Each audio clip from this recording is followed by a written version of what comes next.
let's install this beautiful unit that I got from Remy. It's a blonde pixie. Here it is. After I got her, I washed her first, so this is how she looks after washing. So let me put her on and let's see how she looks.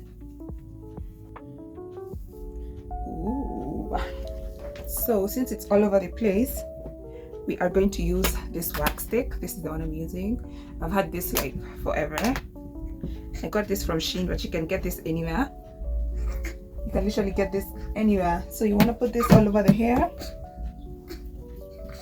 So this is my comb. She's nice and hot.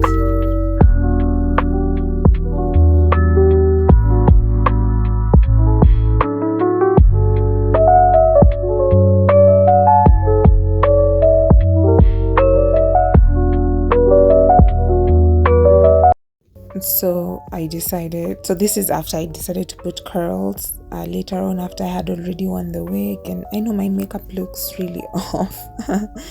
I had already worn this makeup outside, by the way. This is just an afterthought. I was like, let me just add curls to this wig and film and see how it looks, and it turned out great. This is me just combing out like the curls. It's giving. And the category is this is so cunty. Oh my god, it's giving like a mullet. Like, I don't know, like it's so cute. And the fact that it's blonde, oh my god, like